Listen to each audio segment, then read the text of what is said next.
Welcome to an edition of Boxing Info. I'm your host, The Islander, and my apologies for long delay between shows. I've got to confess something, that in the fact that this sport, as it keeps evolving and involving, just basically takes my attention and throws it at other things. Basically, I look at what's going on in this sport, and it just makes me throw up compared to what I'm used to or what I used to know, and I guess it's more of a reluctance to change is what it is, and I can see now why the UFC is growing exponentially in the number of people that buy it and number of people that subscribe to it. It's very straightforward, and there's some controversy to it as far as matchups and things like that, but usually the matchups get done that need to get done. What I want to do here is I want to preview the fight this weekend between Carl Froch and Mikkel Kessler, but I also want to recap a few things, a handful of things that I've missed since the last time I've done a video, and go over them with you, and more focus on, I guess, the top 5 pound for pound out there and their fights that have happened since the last time I spoke with you.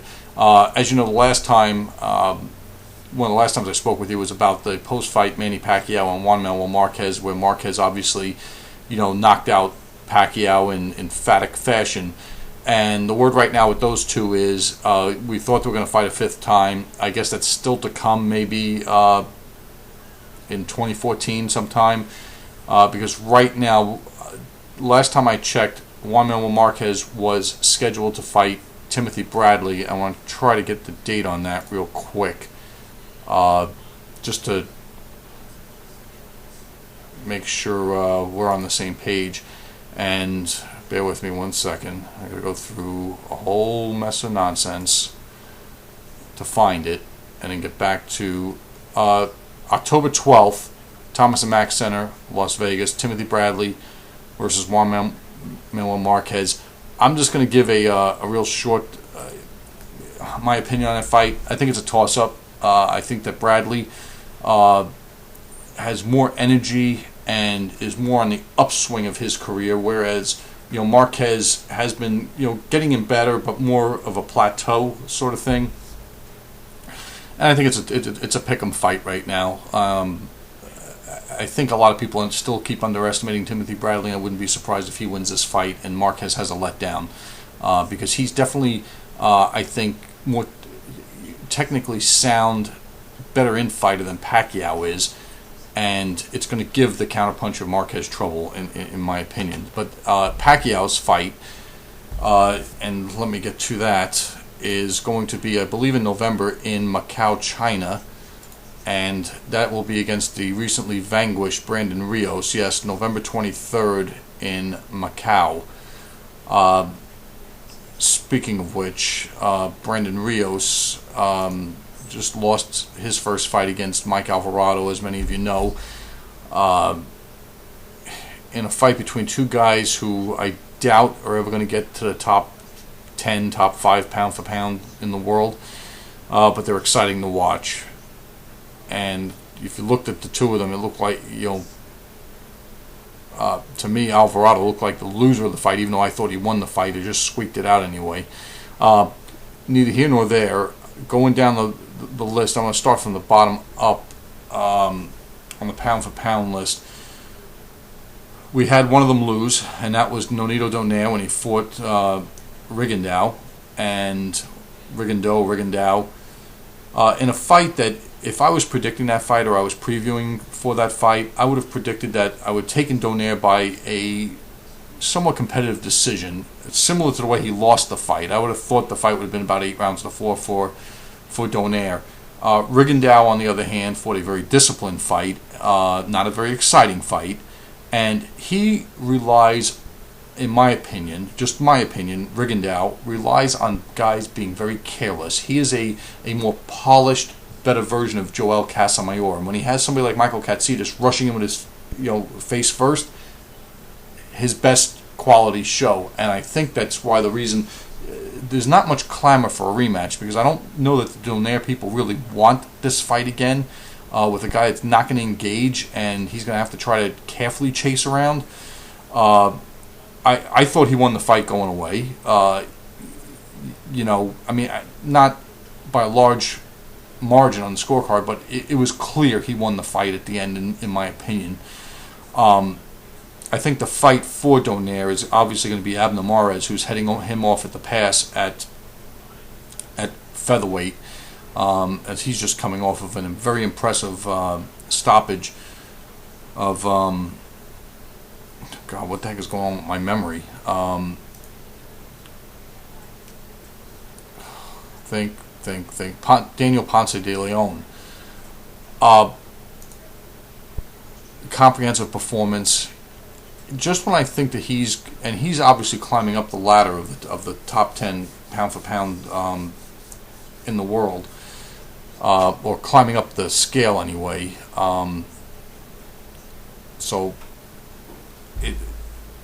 Donaire and Mares eventually are going to have to fight each other. There's no other way around it. Then I move on to Sergio Martinez, who was also one of the pound-for-pound top 5 entrants. And once again, that gentleman has survived a scare. So much so that as I'm looking at the pound-for-pound list on BoxRec, they've got Mayweather number 1, Andre Ward number 2, Marquez number 3, Vitaly Klitschko number 4, Saul Alvarez number 5, Vladimir Klitschko number 6. Sergio Martinez on their list has fallen out of the top 5, which I do not agree with. But I do want to spend some time on him because he had a homecoming in Argentina, and I don't know.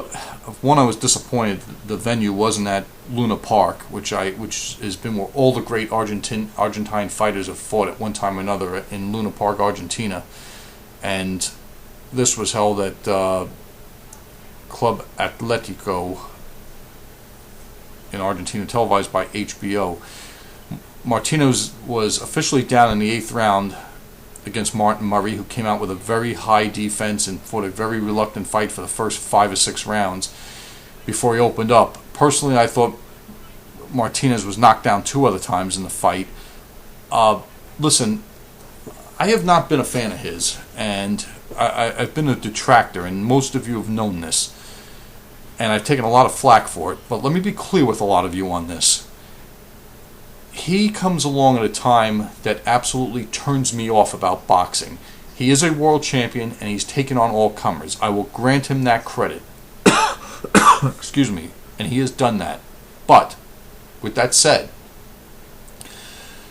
I'm going to go down his list of title fights, okay? He defeated Kelly Pavlik by unanimous decision to win the title in April of 2010. Understand that this is not the same Kelly Pavlik that beat Jermaine Taylor, okay? It's not. This was a ghost of that Kelly Pavlik. It was not the same man. It was not the same person. It was the guy who had been defeated and humiliated by Bernard Hopkins. This was not the same man, but he got the job done. And he survived the knockdown in that fight, and then he went out to score his watershed career moment fight against Paul Williams, where he knocked him out with 1 punch in the 2nd round.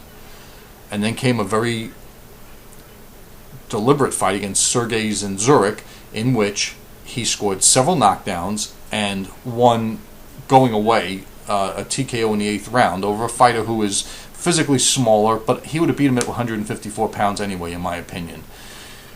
And then came the fight against Darren Barker, in which he was in a very tight contest that could have gone either way, and scored a stoppage in the 11th round, a knockout in the 11th round from the UK. And then came Matthew Macklin, another UK export, who also had Martinez down in the 7th round and was fairly, tied on one scorecard and within 3 or 4 points on other scorecards. In another tight fight in which he scored a stoppage in the 11th round, or after the 11th round. And then came the fight with Julio Cesar Chavez Jr., in which he was winning convincingly and got knocked down hard in the 12th round and was able to just finish the fight and get a clear-cut decision. And then comes this fight with Martin Murray, in which The fight was scored 115-112 3 times. If you score the other 2 knockdowns for Murray, all of a sudden the fight is scored 115-114, and you argue one round might have gone this way or that way, and he's lost his title. The point I'm trying to make to you is, some of you out there are comparing him as an all-time great. Do you understand that he doesn't last 10 rounds with Carlos Monzon? I doubt he lasts 12 with Marvin Hagler. The guys that he's fighting that are from England, they're good fighters. They're not on the same level as Tony Simpson was when Marvin Hagler fought him. Tony Simpson had beaten everybody in Europe at that point and some American fighters to get his shot at Marvin Hagler and was tough as nails. Marvin Hagler chopped him up into chop meat in 6 rounds.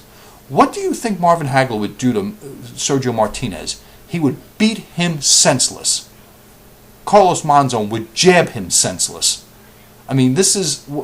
I think the point I'm trying to make is, this is a person who is benefiting from the circumstances of boxing. He is gifted. He has skills. I'm being very hard on him. But the thing is, in some circles, he's almost thought of as a clown. Very gifted. I'm not going to take that away from him. Fights all comers. But this cast of characters that he's fought and been knocked down by, they wouldn't last 10 rounds, 5 to 10 rounds with Marvelous Marvin Hagler or Tommy Hearns or Monzon or Tony Zale or any of the all-time greats. So people who are making comments on the other videos that was Sergio Martinez in the top 20 boxers of all time, take your head out of your ass. All right, he's the fact that he's in the top 5 pound for pound in the world right now, by the benefits of his wins, he deserves to be there. But I'm not saying that list is airtight, rock solid, because it's not. And let's just move on from there. We've covered Donaire. We've covered Pacquiao and Marquez, which obviously Pacquiao's out. Andre Ward has been shelved with an injury. That brings us to Saul Alvarez, who scored a very big win and a very big test over Austin Trout in the Alamo Dome. And it's going to bring us to another conversation with Floyd Mayweather. Over 40,000 people packed live gate at the Alamo Dome, which doesn't mean as much as selling 1 million on pay-per-view, but it does count for something, because as we get closer to next step in his career, which obviously would be a fight with Floyd Mayweather, the bargaining power is going to come in between. Is going to come in between the two as far as whether that fight can be made or not. There's no more Bob Arum standing in the way of that fight being made. They both pretty much fight for the same promoter. Next up is Floyd Mayweather fighting his fight against Robert Guerrero. And, you know, here's the thing. I can say all kinds of bad things about Floyd Mayweather. I'm not going to. He looked absolutely spectacular. I mean, harken back to his days against Arturo Gatti and his days against Diego Corrales. He was able to hit without getting hit, which is the name of the game. He hurt his hand in the fight, still was throwing his right hand. Guerrero, when this fight was signed, I knew he was overmatched. I knew he had no chance of winning the fight. Let's be clear about that. But he was dominant. It wasn't from lack of trying on Guerrero's part, because I think he put in an A-plus effort. I think he was just outclassed. And I think most of you will agree with this. And Mayweather bringing his father back in for defensive measures after his fight with Cotto, where he got tagged and roughed up pretty good, was a good idea. And at the same time, I think that he's very rarely looked better, especially at this advanced. I think he looked better in this fight than he did against Mosley. I think he looked better in this fight than he did against Cotto. And in a sense, he looked better in this fight than he did against Victor Ortiz, even though he won that fight by knockout, because Ortiz was starting to get glove leather on him in the 4th round before the headbutt and all that other stuff happened. And Ortiz was also making Mayweather miss, where he scored with 61%, I believe, of his power punches. Phenomenal, and he beat Guerrero like a drum. All right, let's look at possible scenarios now for what's next. He has signed, I believe, a 6-fight deal to be fought over 3 years or something of that nature. I don't have all the details. And he hasn't fought 6 times in 3 years, and since way back prior to, I think, 2004 or 2003 or something like that. It's neither here nor there. He's supposedly getting ready to fight again in the fall. The obvious choice would be a fight with the unified junior middleweight champion, super welterweight champion, Saul Canelo Alvarez. The thing is, let me be honest with you folks. I don't think Canelo's chances against Mayweather are that great. I think he does have a better chance of winning than somebody like Guerrero does, but I don't put his chances of being any better than Cotto's. And I really believe that if they make this fight, Mayweather at this point in time is probably going to win the fight. The longer it takes to make that fight, the better it is for Alvarez. Whether it's his development, his confidence, all this other stuff. I mean, he looked very sharp against Trout. Very disciplined for once. And he, in my opinion, he won that fight. There was no disputing it. I mean, he scored the heavy knockdown in the 7th or 8th round. And basically coasted the rest of the way. But he showed that he could actually play some defense. That's not going to be... that defense isn't going to hold, the dike from blowing open against Mayweather. But at least he can move his head when he wants to move his head. And his punch output and speed looked a little bit better than normal against Trout, where everybody thought Trout's speed was going to give him trouble, and it didn't. Going forward, though, I think that if that fight's made in September, I think Mayweather wins that fight, regardless of the weight that they come in at. I think that he's just too elusive and too sharp a puncher. Because the thing is, when I was just basically running down all the faults with Sergio Martinez and comparing him to Hagler or Hearns or Monzon, Mayweather and the way he punches and the way he controls distance is very much like Hagler and Monzon and those guys. I mean, he's not the warrior that they were, don't get me wrong, but as far as his ability to land, it's what my dad once described to me. He said, when I saw Marvin Hagler and watched him very carefully against Fully Obel or against Vito Antuofermo or against Minter or against specifically against Tony Simpson, because that was like one of the most complete performances Hagler put on, is that he's not the fastest guy, he's not the hardest hitting guy, but he's very accurate. And my dad said that's what's called sharp punching. And Mayweather is a very sharp puncher. He does not got the biggest one-punch power. He is pretty fast, but he's accurate. And that's what makes him special, just like it made Marvin Hagler or Sugar Ray Leonard or Aaron Pryor special, is that they control punches from a distance inside their shoulder, and they are very accurate. They don't miss or waste punches. And if they make this fight, I'm afraid that one characteristic of Mayweather is going to carry the day against Alvarez. Not to say also the defense and the footwork and the movement and all the other things that are going to compound problems.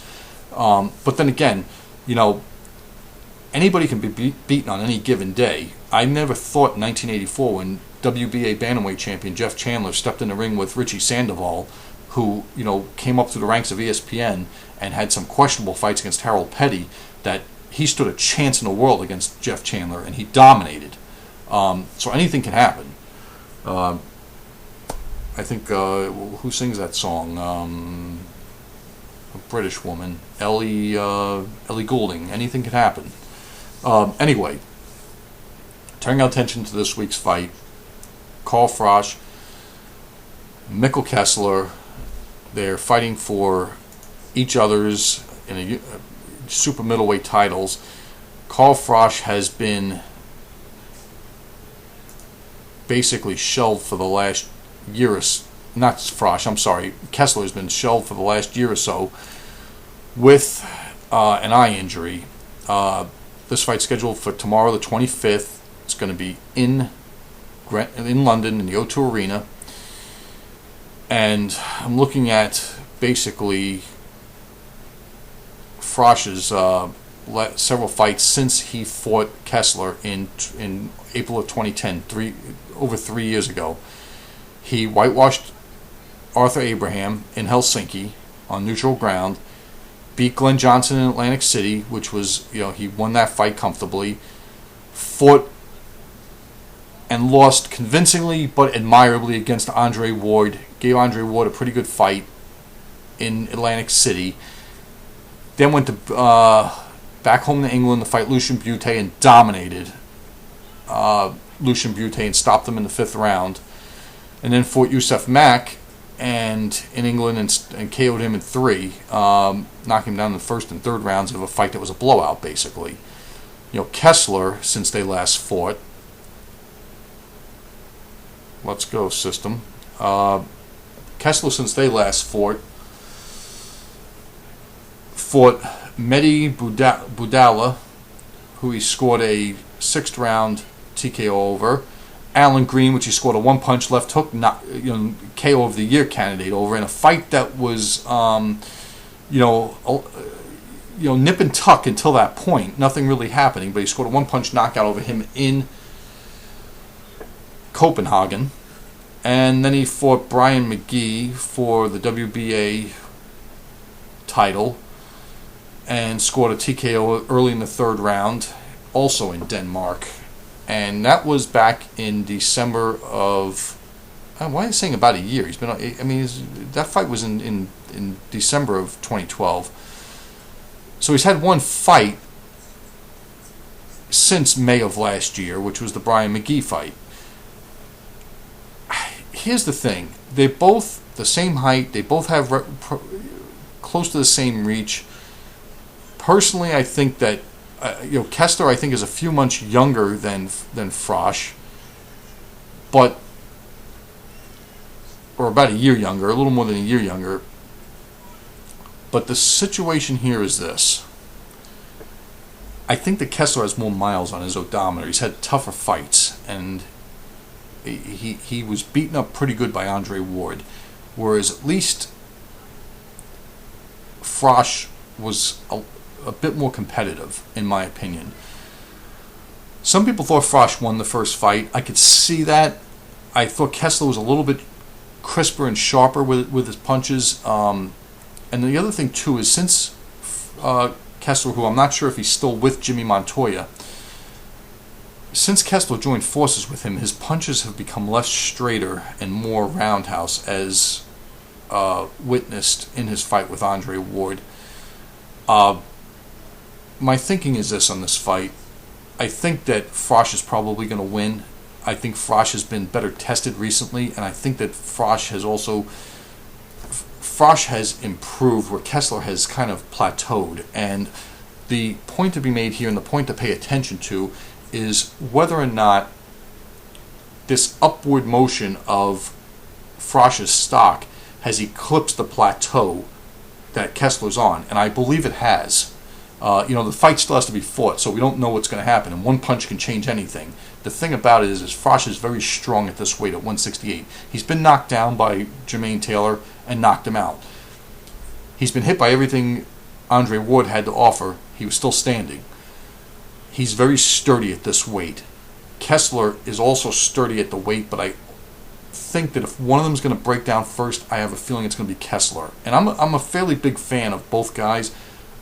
I'm more favorable in the way they match up with the way Kessler matches up with other people than I am with Froch. But at the same time, realistically, even though Froch is older, he looks younger than me. And it's the eye test that they talk about.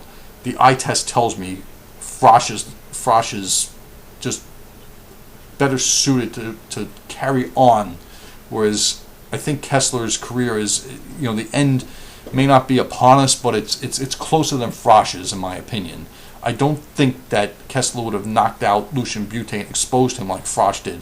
And I think that Froch also fights bigger. Even though they're the same height, Froch fights taller and longer than Kessler. If the Kessler who fought Librado Andrade was here in this fight, I'd go with Kessler. But the Kessler I've seen struggle for 3 rounds with Alan Green before knocking him out with one punch. And if you just look at the way the two fought Andre Ward, something just telling me to go strongly with Froch in this fight. And I could be wrong. I mean, Kessler can win this fight. Don't get me wrong. It's just the indicators are pointing to Froch, in my opinion. And I would think he's going to win a decision, and it's going to be, of the 8 rounds to 4, 7 rounds to 5 variety, possibly even stop Kessler on a cut if that happens. Kessler's been cutting up recently. But I'm hoping that this fight is just like their first fight, and that Kessler his legs can still bring it. His warrior spirit's still there, because I think like I said, something's been beaten out of him somewhere along the line, and he's not the same fighter I don't think he was before he fought Andre Ward. And that's going to do it for this episode.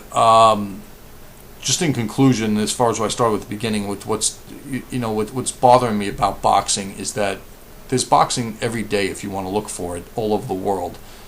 But the thing is, high quality matchups are very hard to come by, and that's one of the reasons why I'm doing this video, because I believe Froch and Kessler are a sleeper high quality matchup. There's been other ones that in the past few weeks, especially Donaire and Rigondeaux, and I just think it takes a lot to get a video done and to keep up with the comments. The other thing I want to talk about was the 20 greatest boxers of all time video that ESPN did. I don't know why people keep coming on there and thinking that Mike Tyson would be competitive with the prime Mike Tyson would be competitive with the prime Muhammad Ali, or that the other thing I want to clear up was, and bear with me, is about Jack Dempsey and all these people that say he wouldn't fight black fighters. You idiots, you hear this and you repeat the same stupidity that other people say. I want to show you something. Stay with me.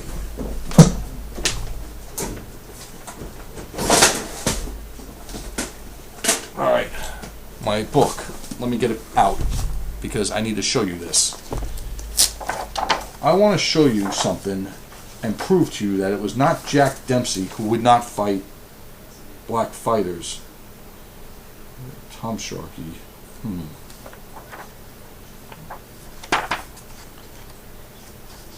And I'm sorry.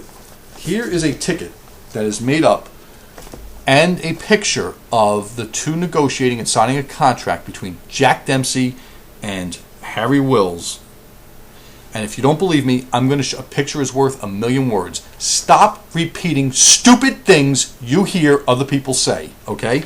Because Jack Dempsey was not a racist, and it wasn't him who refused to him or his promoter. It was politicians that kept the fight from happening. I want to show you this picture. It's right here. I'm going to get it close to the camera so you can see it. Whoops. There's a ticket and there's the two of them sitting and signing a contract. I don't know what year. I think this was 1924 or something. I'm going to look. There's a picture of a ticket made for the fight with the price. It was made. Okay? Politicians, governors, and people of that nature stopped the fight from happening. Okay? And it didn't help that Harry Wills lost a one-sided fight when he was disqualified against Jack Sharkey. And it was 1 month later, after Tunney dethroned Dempsey, Jack Sharkey exploded the Harry Wills bubble by thrashing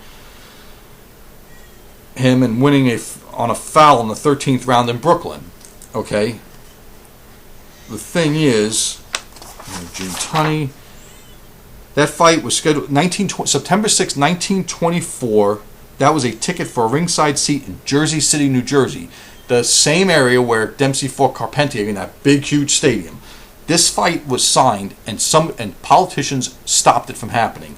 The thing is, I spend days and days looking at these comments on, and by the way, as far as, this isn't something I found on the internet. This is a book that was published by Sam Andre and Nat Fleischer, who worked for Ring Magazine years ago. This book was published, back in the 70s, basically. It's falling apart. That somebody just publishes on the internet. This is fact. I just showed you there was a ticket made. And it just drives me crazy with these people who say that this fighter shouldn't be a top 20 fighter, that fighter shouldn't be a top 20 fighter. Look, check yourselves at the door. I'm going to... the reason why I don't make a lot of videos is because I've got to deal with this crap on a daily basis. Every time I get an email, I cringe when I look at it. And I'm just going to leave it at that. But I will try to do more videos, hopefully shorter videos, and... I want to say welcome to all the new subscribers. I'm terribly sorry to all my old subscribers. I just, like I said, I'm at my wit's end almost with the way things go in this sport. And I'll see you soon.